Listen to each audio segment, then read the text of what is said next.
Hello everyone, welcome back to the UPSC journey. My name is Babita, and in today's session, we are going to do the complete Hindu analysis for 6th of May 2026. This session will going to help you in your prelims, your mains, or in your upcoming exam. So I just hope you stay till the end. And after the completion of this session, you can download the PDF of this session from a Telegram channel. The link is in the description box. So we'll start with the first article. So the first article is regarding Cabinet approves four more judges for Supreme Court. Like what is whole context? At present, the current strength of Supreme Court judges is 34. So current strength of Supreme Court judges is 34. Now the government has approved to increase this strength from 34 to 38. So this is whole context. At present, we have 34 judges in Supreme Court, which include 33 other judges plus one CGI, Chief Justice of India. Means the total strength is 34 as of now. And now the government is trying, or the government has approved to increase the strength from 34 to 38. So this is whole context. As we can see that Supreme Court, as of now, the total strength is 34, and the government, which include like Chief Justice of India, to increase it to 38. The government has approved to increase it to 38. So first of all, like we'll see how, like from the very beginning, if we take a note, like in 1950, the maximum strength for Supreme Court judges was 8, which include one CGI plus 7 other judges. And now, how the 8 judges increased to 34 judges. So we're going to see this, like how this change happened. And there's one article, that is Article 124, Clause 1, which give Parliament a sole authority that can decide or that can increase the strength of Supreme Court judges. Means the Parliament has sole authority to increase the strength of judges of Supreme Court. And to increase the strength of judges of Supreme Court, there's one act, that is Supreme Court Number of Judges Act 1956. According to this act, government can increase the strength of Supreme Court judges. So like we'll first see how this happened, like from 8 to how it increased to 34, and now how government is going to improve this from 34 to 38. So what is the context? That on Tuesday, government approves an increase in number of judges of Supreme Court from 34 to 38. Means government has improved, like proposed to improve the number from 34 to 38. Like first of all, why we need to increase the judges' strength from 34 to 38. So the first is to address the long-standing crisis of cases pendency. We know that there are more than 90,000 cases pending with Supreme Court. So to reduce this cases pendency, there's need to increase the strength from 34 to 38. So first is to address the crisis of cases pendency. Second is post-COVID, like we know the post-pandemic and post-COVID, there was a system of e-filing. E-filing where you can like submit your legal documents to the court through an online system instead of physically filing papers. Means the digitalization.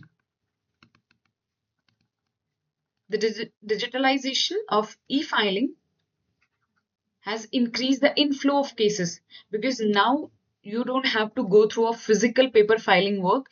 Now you have a simple process, that is e-filing, which increase the inflow of cases. As there are already pendency is one reason. Second, there's an inflow of cases because of e-filing. So it's very important to increase the strength.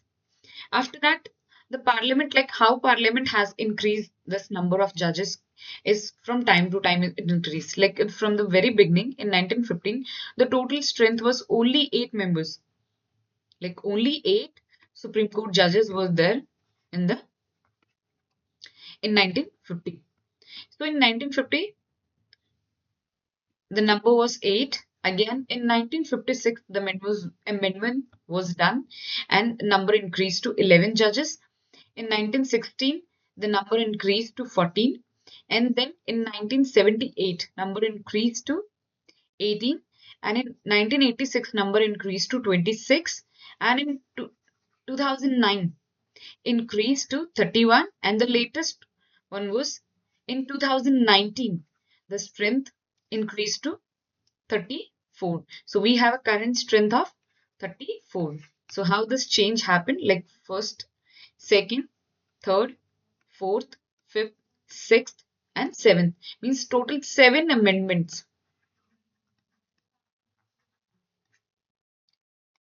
done already. Means there are 7 amendments done in the Act to increase the judges' strength. Now the Article 1241 Clause 1 give Parliament a sole authority of increasing the sanction or strength of the Supreme Court judges. Means nor the CGI nor the President has the power to increase the strength of Supreme Court judges. The Parliament has only authority to increase or to decrease the strength of the Supreme Court judges.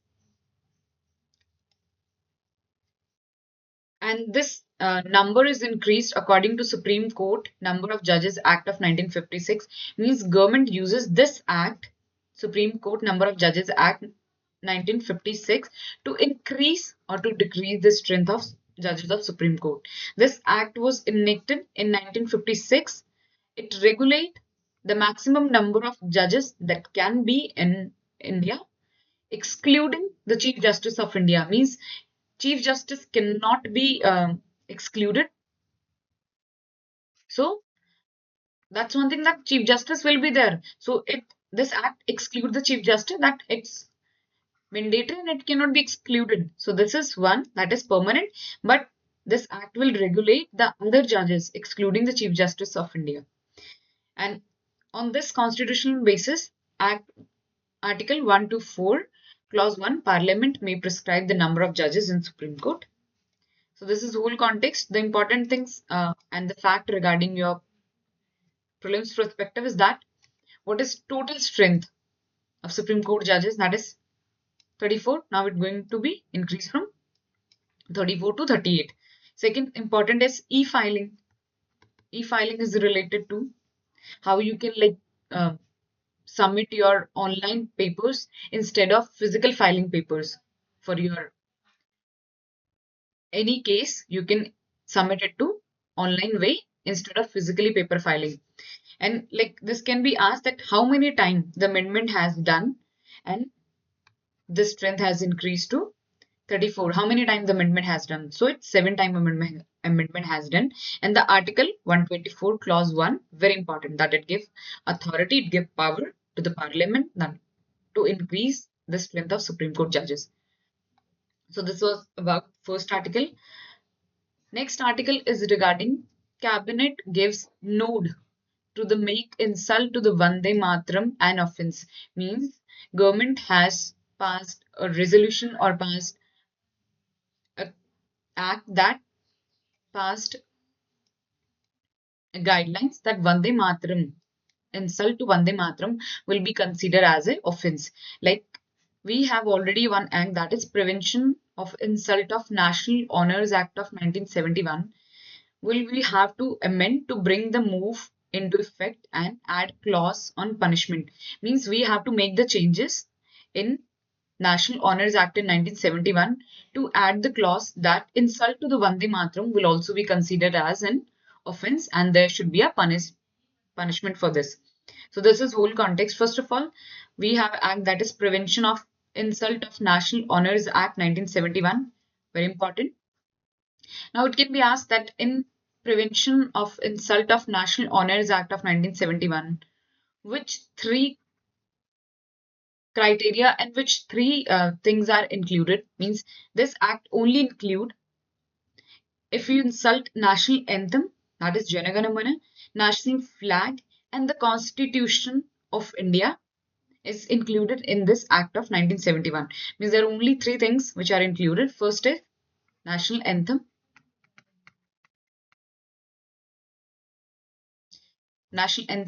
second is national flag, and the third is constitution. So this only three things are mentioned in this article or mentioned in this act, that if you do insult to these three things, you'll get a punishment for this. But now the government has made or give approval to add the fourth thing, that is Vande Mataram. Means Vande Mataram, insult to the Vande Mataram will also be considered as an offense under this act. So now we have four things. That is, first is if you insult the national anthem, you will be punishable under this act. If you insult the national flag, you will be constitution. And similarly, if you insult the Vande Mataram, that is national song, then you also be liable for punishment under this Act of 1971 that deal with National Honors Act of 1971. So this is whole context, and in this, the person can be punished up to imprisonment of 3 years and fine or both. Means if a person insult Vande Mataram, then it will be considered an offense, and for that imprisonment of 3 years plus fine or both. Means fine, 3 years imprisonment. There can be a 3 years imprisonment. There can be a fine, and there can be both. So this is whole context. As we have seen that why it is news that the government gave a go ahead to amend, means government has proposed to amend the Prevention of Insult to the National Honors Act of 1971 to make any insult or obstruction to the singing of national song Vande Mataram will be considered as a punishable offense. Like if you insult or create any kind of obstruction to the singing of national song Vande Mataram, then there will be a punishment for this. And this, according to the honors, like insulting National Honors Act of 1971, the person is liable to get the punishment of up to 3 years plus fine, and can be both. At present, only three includes, like if you insult to the national anthem, Janaganamana, insult to the national flag, and the Constitution is mentioned in the Act of 1971 Act as a punishable offense with the imprisonment of 3 years, fine, or both. Vande Mataram was written by Bankim Chandra Chattopadhyay, which published in novel Anand Math in early 1818. So very important that Vande Mataram was written by Bankim Chandra Chattopadhyay and published in his novel Anand Math in 1880s, early 1880s में. Next, it is said that national song should be given precedence before the national anthem, Rabindranath Tagore. Means the national song must be sung first. When the both national song and national anthem are sung there, then the national song will be given a priority. National song should be sung first.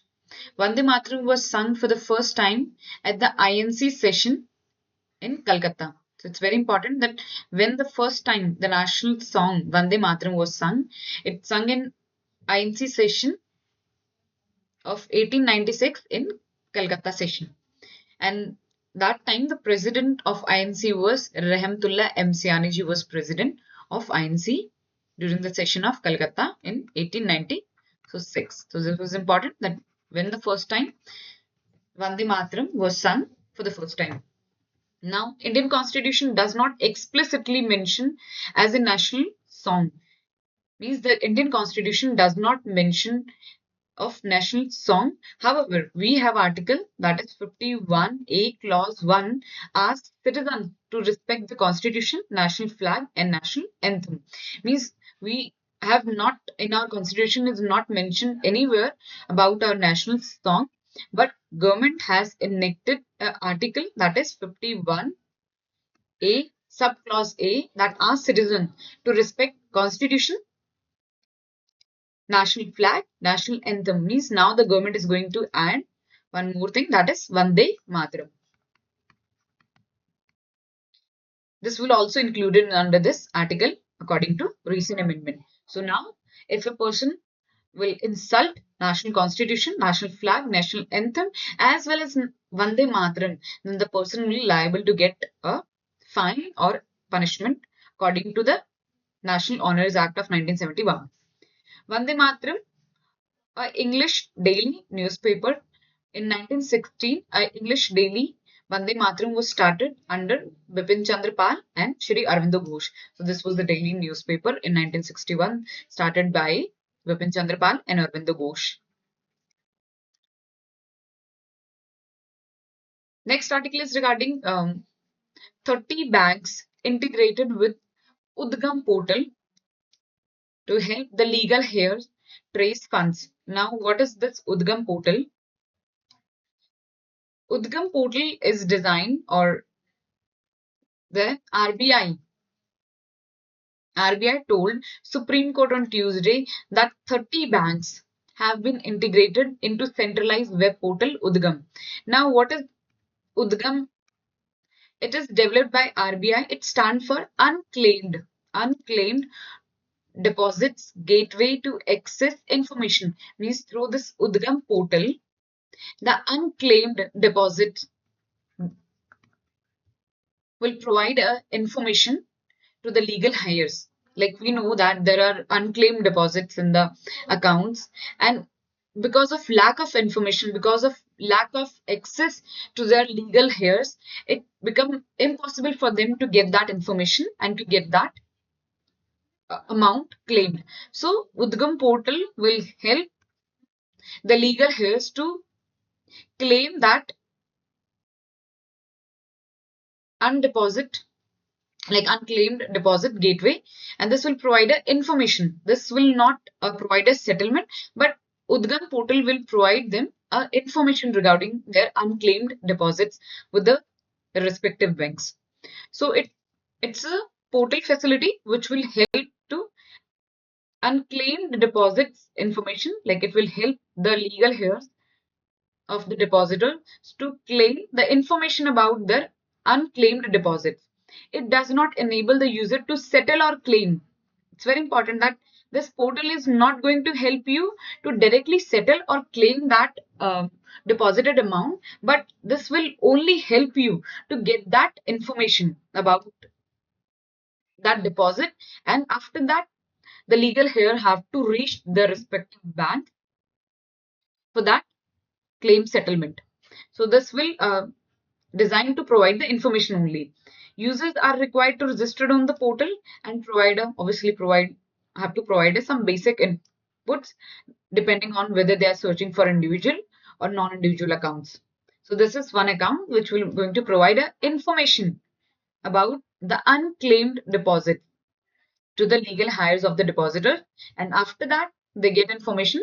The legal heirs can reach to the respective banks for the claim of deposits. This was whole context. Like you have to remember that what is Udgam portal and how it's going to help individual to claim unclaimed deposits which are accounted but do not get function as a claim settlement mechanism, and not used and not function because of claim settlement process.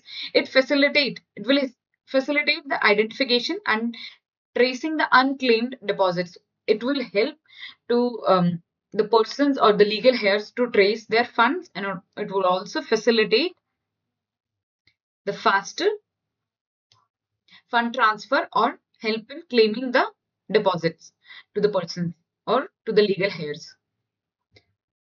So this was whole context. So we have to remember that how many banks? 30 banks has been integrated with Udgam portal, and how it's going to like help to access the information regarding the unclaimed deposit.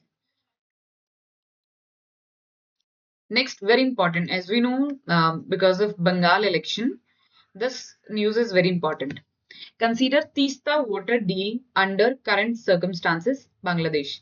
Now, what Bangladesh is saying that during this circumstances, Bangladesh has put a question regarding a Tista water disputes. It's long pending Tista water sharing agreement, and now the Bangladesh is putting this question, now putting this viewpoint to make a deal or make a changes in Teesta water deal, because there is election in Bengal, so this came the whole attention. First of all, it's in a Teesta water deal between India and Bangladesh for the water sharing of Teesta river. So this is the whole context and why it is in news, because of Bangladesh election is there. Sorry, because of election in Bangladesh is the reason this topic is in news. So first of all, like we'll see the flow of Teesta River. Teesta River flow from Sikkim, West Bengal, and then finally into the Bangladesh. So this is whole flow of the Teesta River. It flow from Sikkim, Bangladesh, Sikkim, West Bengal, and then Bangladesh. It originates from the eastern Himalayas and reaching to the Sikkim, and then West Bengal, and then finally into the Bangladesh. And there's an agreement for the water sharing between India and Bangladesh for the distribution of water resources during the dry season.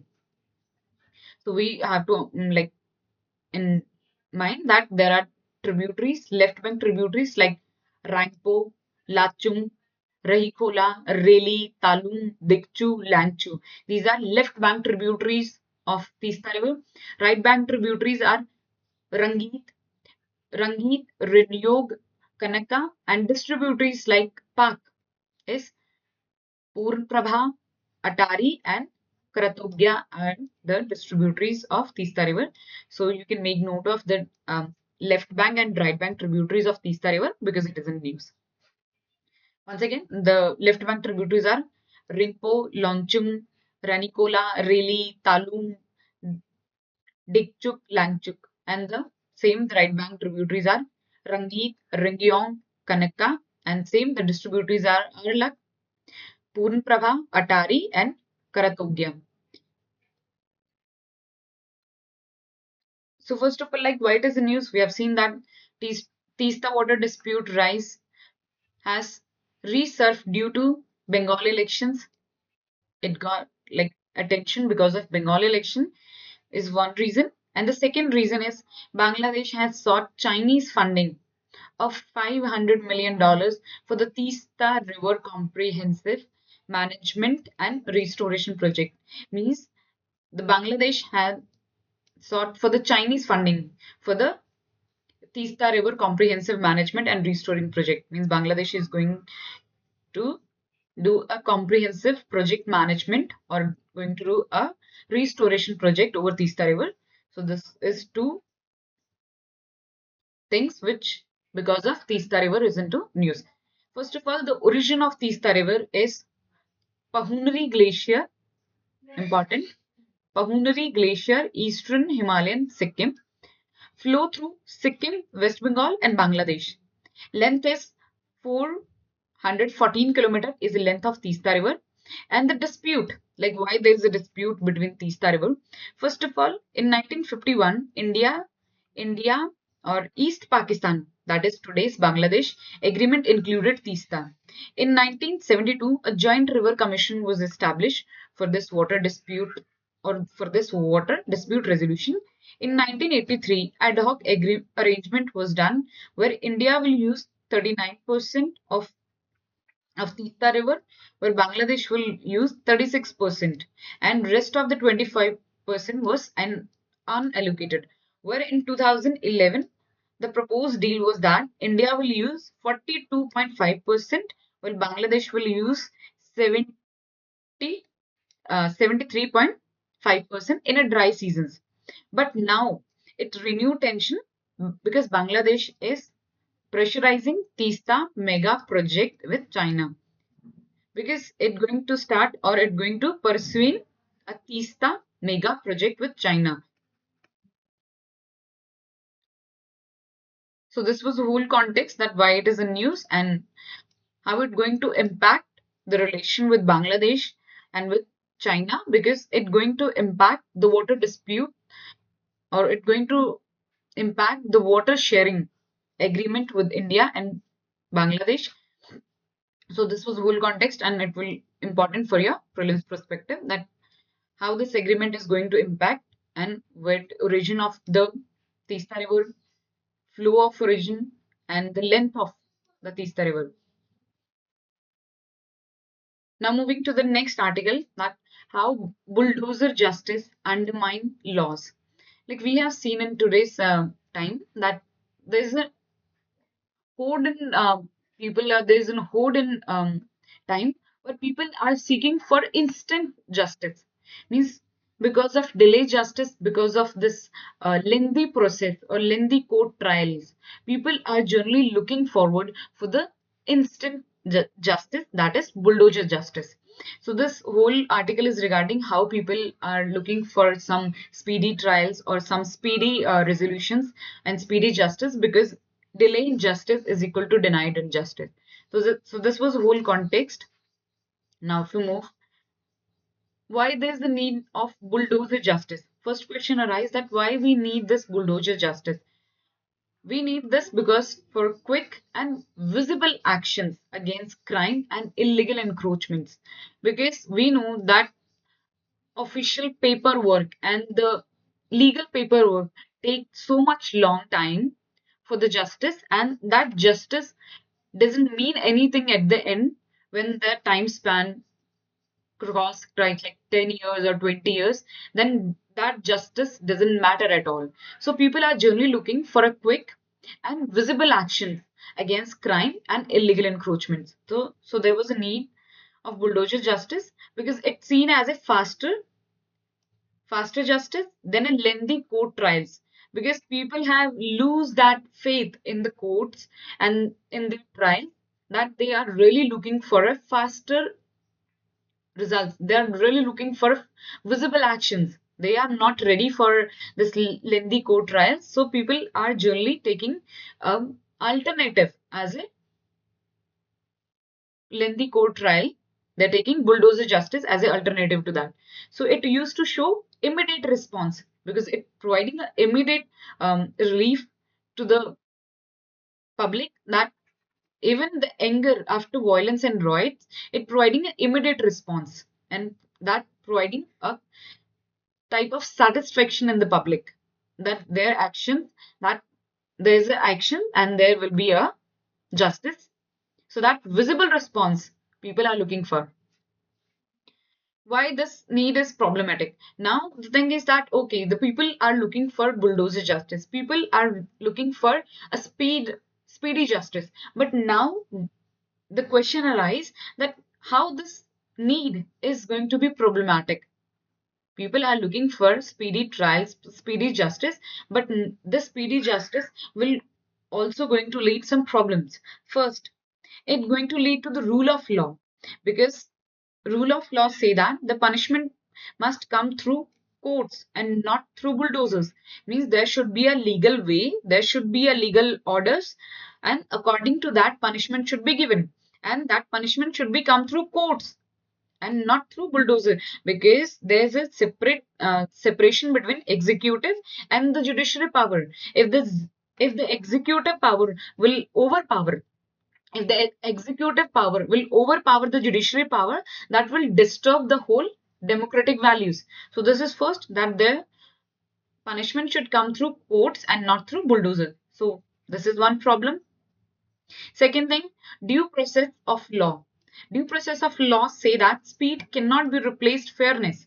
Means we know that we need a speedy justice, but in speedy justice there should be fairness, and for fairness there should be a appropriate time.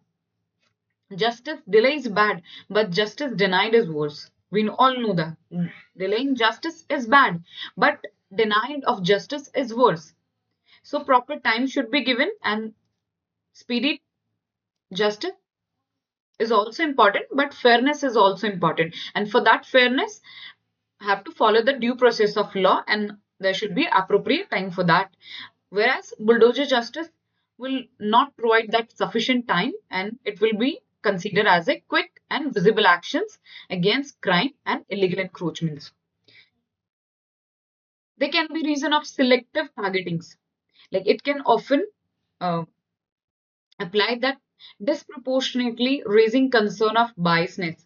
It can sometimes happen because it the result is not coming from the courts, the result or the order are not coming from the court. So it may happen that legislative use this as a bias tool and can attack a particular group or can attack a particular individual on the basis of this.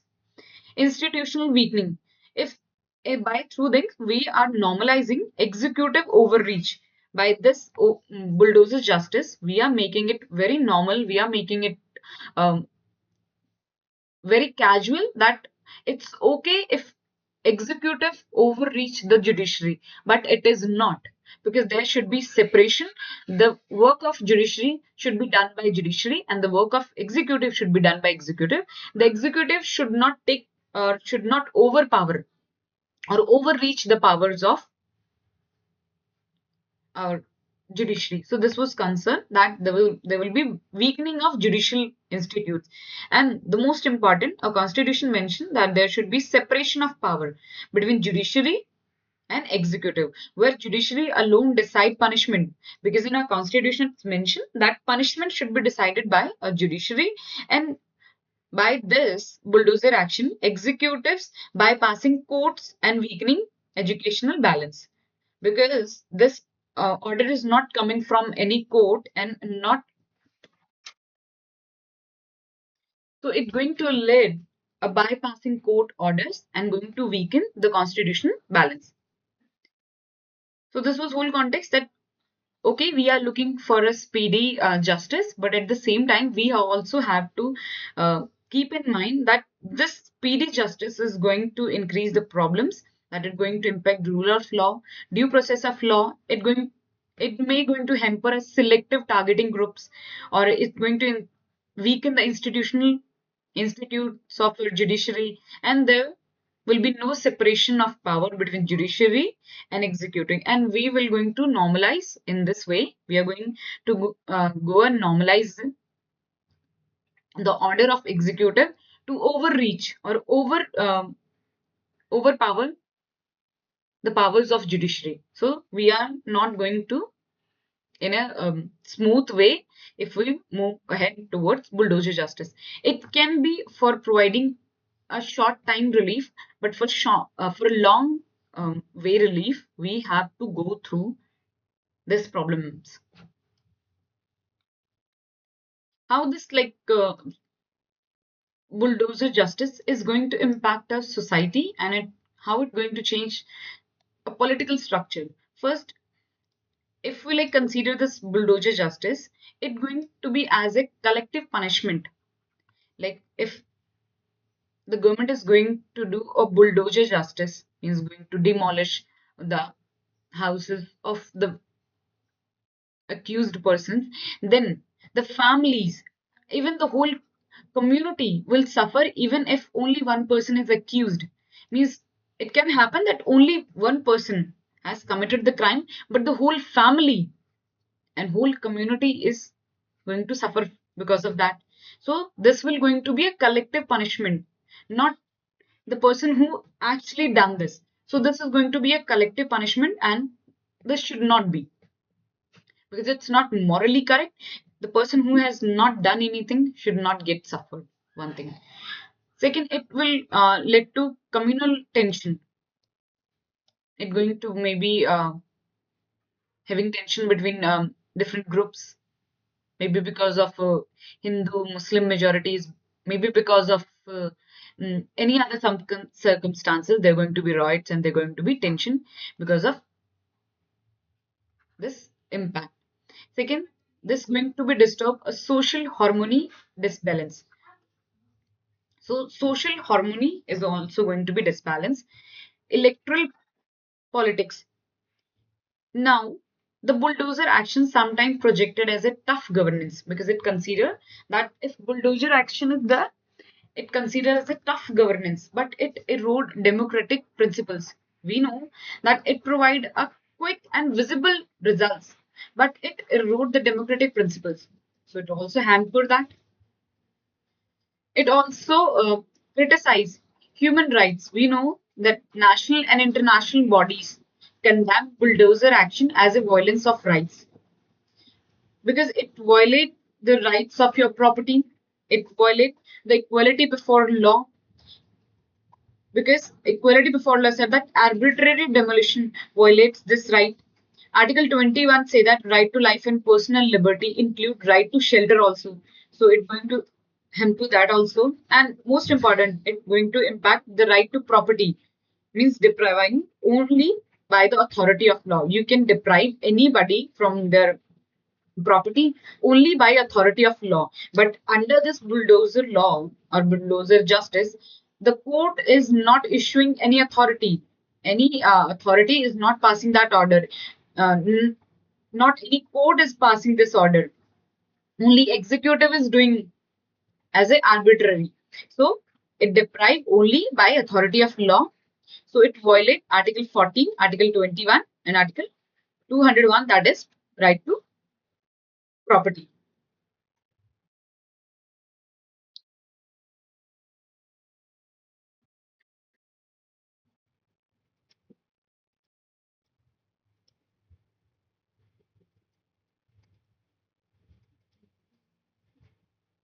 Okay. As like India Justice Report noted 2025 that there are only 15 judges every million. Oh, no, no, this is something else. So this was whole context that how it going to impact socially and politically. Why people are having more crave or more like looking for to have a faster justice. So this was whole context how it's going to be a problematic thing and what social and political changes it going to bring in the society. So there can be one question, that is how bulldozer justice is often projected as a form of speedy justice, similar to public growing demand for instant services like 10-minute delivery apps. Critically examine how such practices impact society, governance, and democratic institutes. Now, this question is saying, wait a minute. Now, this question is saying that we have seen that people are often projected speedy justice, similar to type of growing demand for instant services, like we have seen 10-minute delivery apps, na? Where we'll find that product will be delivered to your doorstep within 10 minutes. So people are comparing this bulldozer justice with this 10-minute delivery apps. So you have to like examine that how it's going to impact the society, what it's going to impact on the governance, and how it's going to hamper the democratic institutes, like how it's going to impact a judicial system, how the executive are going to overreach the values of uh, democratic nation, and how this whole scenario is going to change the polity of the country. So this is whole context. You have to like make the points how these things, how bulldozer justice is compared to 10-minute delivery app is going to put things in a negative way, and how this bulldozer justice is going to improve in the system. Okay, so article is regarding, next article is regarding silencing academia, weakening democratic space. So this article is regarding that how today academic institutes are silencing the values of demography, of democratics values, silencing them. So first of all, this say that there's a record and there's a project. According to the Variety of Democratic VDEM Institute 2026 report, India is still classified as an electoral autocrat. Autocracy means India is under electoral autocracy, ranking the lower half globally. This report notes a steady decline in, means according to this report, there's a decline in free expression in our academic institutes, decline in media independence, there's a shrinkage of academic freedom, and there's a shrinkage in democratic values. So this reports highlight that there is a decline in free of your expression, decline in free expressions, decline in media independence, there's a shrinkage in academic freedom, and there's a shrinkage in democratic values. So this whole article So this whole article is regarding how our academic institutes are weakening our democratic values, how the this values of freedom and expression are going to be hampered because there's a lack or there's a gap in our academic institutes where academic institute are supposed to be very strong. They're supposed to like this institute supposed to be very promote like enthusiastically the way forwarding of the youth, but these institutes are actually suppressing the thoughts of the youth, actually making them weak in the democratic values. So this is whole context. According to the scholars at Risk Free to Think 2024 report, classified India as a completely restricted country in terms of academic freedom.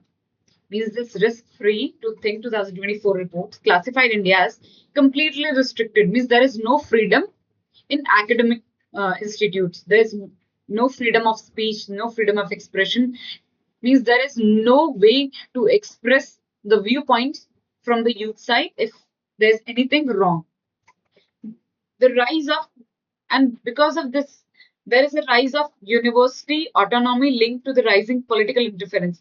Like today we see that most of the universities are directly or indirectly linked with political interference. Means there is political interference or there is inclination toward one political party that is creating a pressure on the institute. Means if they are linked with any particular political party, they have to follow their ideology, they have to incline with them. So this is hampering the freedom of expression, the freedom of their thought process. They are just only aligned with the party interference or the party which is actually linked with that university. So there is autonomy linked to the rising political interference and the pressure on the institute. And because of that, there is a lot of pressure on the educational institute. And that's why educational institutes are not promoting this free expressions and the democratic values, which actually promote the things like free expression, free values, free of their thought process. Like you can express your thought process, you can actually criticize the government, you can actually put forward the thoughts on government policies.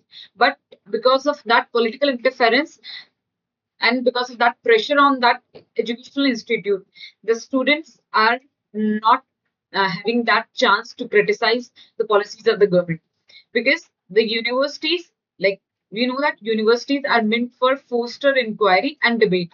Like the universities should provide a platform, university should provide a way to the student to actually they can express their freedom of expression, they can use their independent viewpoints, and they should use their um, logical thinking, and they should criticize the government policies according to their point of view with not with respect to the any political party, or they should be like present their views uh, respectively, not to the any political party.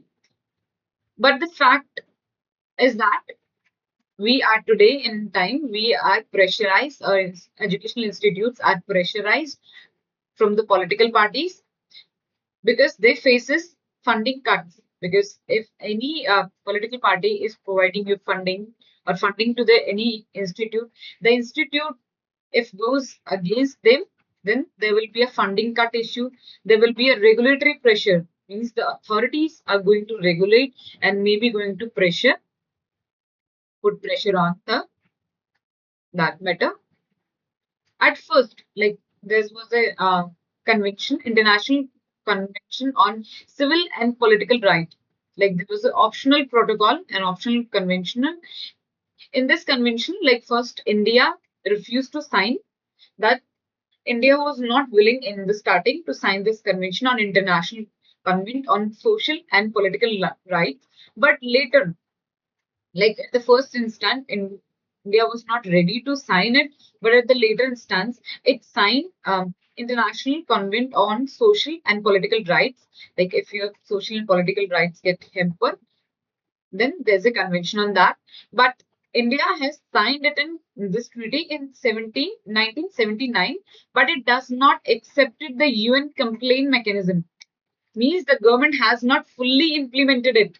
It only signed the convention but not follow the UN complaint mechanism. Means it does not follow, or the government has not signed or not accepted the UN complaint mechanism.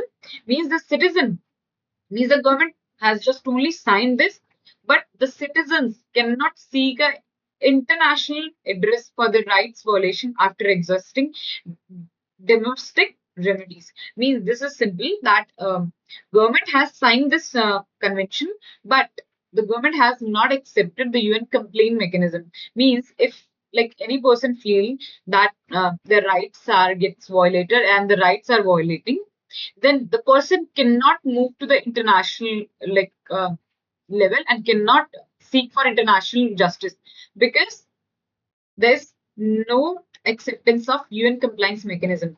Means this is only signed at paper, means there is no legal provision for a person that the person can seek an international redress for this, the violation of rights.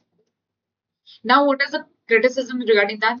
It's going to hamper the public sphere shrinkage.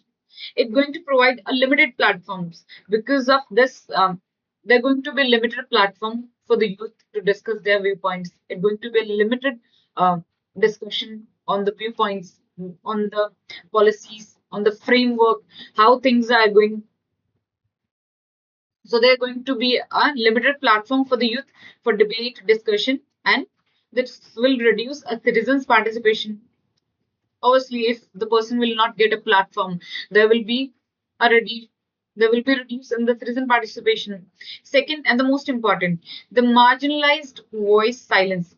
The minorities or the disadvantaged group will lose representation in academic institutes if there will be a no like legal provision, and there will be like this, then there will be no advantage, or there will be no help to the minority or disadvantaged group.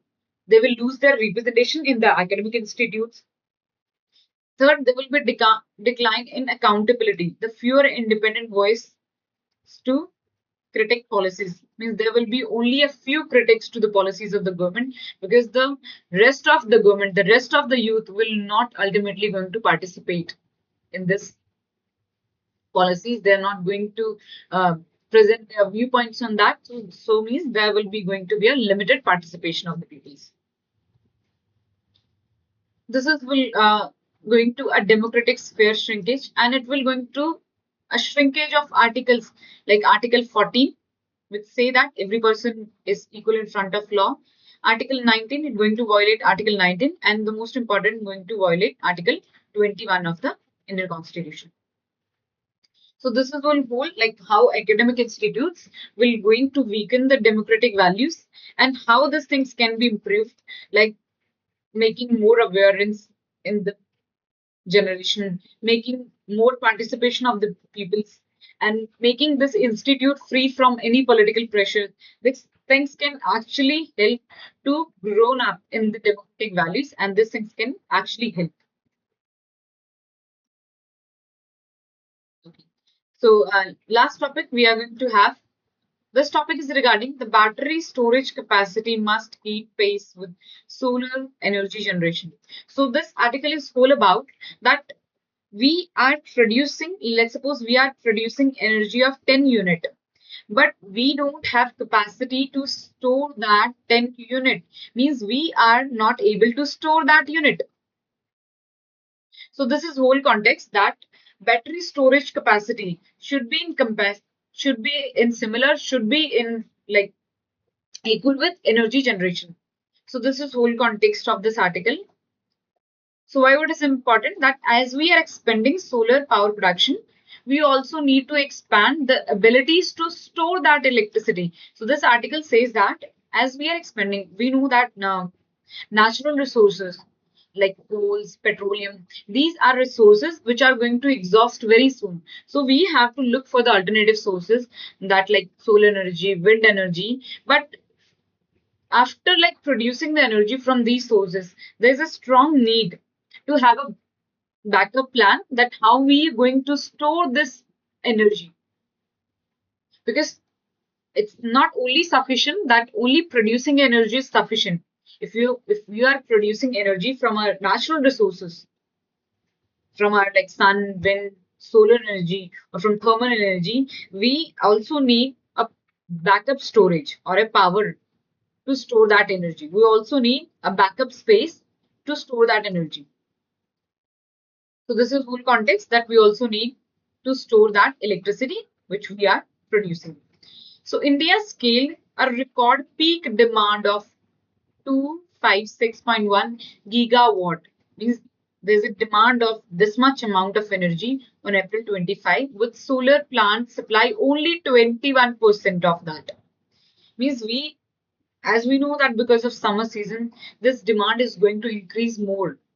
And this 256.1 gigawatt energy is all-time highest. Now we know that solar share of India's installed capacity has nearly doubled from 15% to the 28% from 2022 to 26. Means the share of solar energy has increased from 15% to 28%. But now, because of this increased share of solar energy, there's a need of proper storage of that electricity. So this was whole context. Now, what are the issue we are actually facing during the storage or during the managing this electricity or during storing this electricity? First is there's a paucity of battery storage capacity. Means there is a lack or there's a paucity. Paucity means there is a lack of battery storage capacity. We don't have enough battery storage capacity to store that produce electricity. So this is first that we don't have that much storage capacity. Second, we have technology limited because currently we are using battery which are mostly lithium and iron based but have limited lifespan. Means after some time these batteries are going to be like this battery are not going to be useful and their lifespan is going to be reduced. So we are using the battery which are made up of lithium and lithium ions and have limited lifespan and they have limited efficiency. And there's also a recycling challenge. So we have technology limitations also. The most important that we import dependency. The most of this lithium ions battery comes from China or import from other countries. So we are mostly dependent on import. And because of that import dependency, there's an increase in, because if we import things from another countries, there will be tariff on that, there will be custom on that. And because of that, there will going to be increase in amount of that storage. Second, there's efficiency loss. Current batteries lose energy during charging or discharging cycle. We all know that during charging and discharging cycle of the batteries, there's a loss of energy. So this is also one reason. And the high cost. The panel imports, as we import panels from the China or from Middle East countries. So there's a rise in, or from another European countries. So there's a rise in tariff. And this rise in tariff is going to increase the final output cost of that electricity. However, the solar accounted for roughly 5.6% of generation of Indian peak demand by 2022 and only increased, like the increase has to the 10.8% in April. Means from 2022 to 2026, there's an increase in solar account. Solar accounted for roughly the generation of India's peak demand from 5.6% to 8%. It is clear because there's an increase in demand from 5.6% to 10.8%, which clearly indicate that there's a gap that remains between the realization of the presence and what is possible. Means we are lacking in delivering what is actually expected in the next time or next to the future time. So in short, we can say that without matching storage, means if we are only producing electricity and we are not producing or we are not creating that matching storage, the solar energy will risk becoming a day like luxury only. Means we'll have the benefit of that in only daytime, and it will only be a daytime luxury rather than a reliable backbone of Indian energy future. So this is very clear. Like if we're not matched with that storage capacity, then this solar energy is going to be only a daytime luxury, and we're not going to get benefited in the night time or in the time when there is no sunlight. So to make that happen, we have to make